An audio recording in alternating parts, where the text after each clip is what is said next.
Alrighty, folks, thanks for tuning in. Want to talk about batteries today, okay?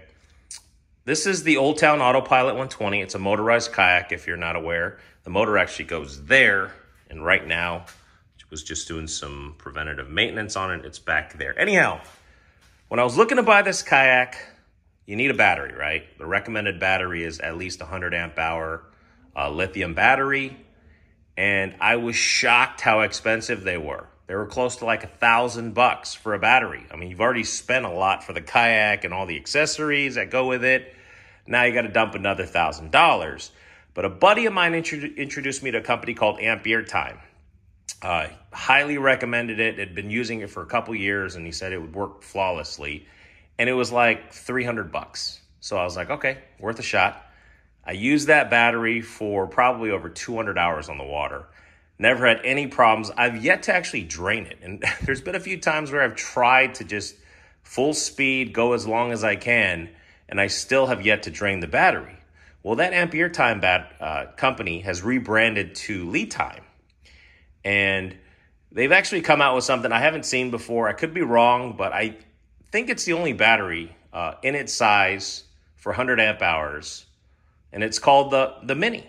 And this is the Old Town standard battery box. So it fits, the 100 amp hour battery that I had before.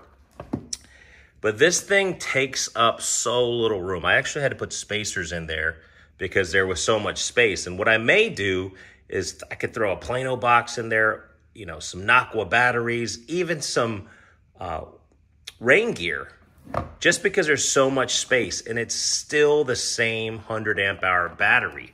Now, it's probably $20, $30 more expensive than the regular 100 amp hour. So to me, it's a no-brainer. This is a heavy kayak. And so I'm always looking for ways to reduce the weight. If I'm getting the same output for, I think the battery is 19 pounds, which is super, super light for 100 amp hour LiFePO battery. The technology is the same, and they've just been clever of how they rearrange the batteries. Why not? Now, it's also a no-brainer going with, a $300, $340 battery versus some of the other bigger names. I'm okay with going with a lesser name if the performance is the same, and the fact that it's going to save me $600 that I can use that money elsewhere.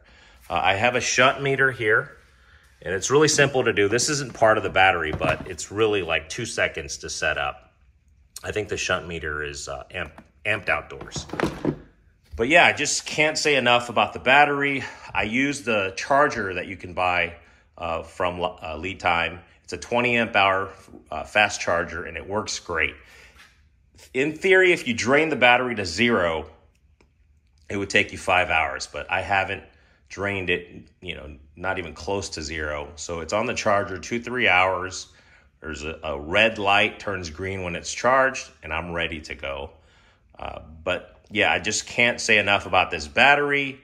I love the fact that it's so much lighter, smaller, but you're getting the same results. So give them a shot. Check them out. litime.com. They also have an Amazon Prime day special that runs through this week. So you're going to save a few bucks there. If you have any comments or questions, leave them down below. But as always, thanks for tuning in. Until next time, take care, guys.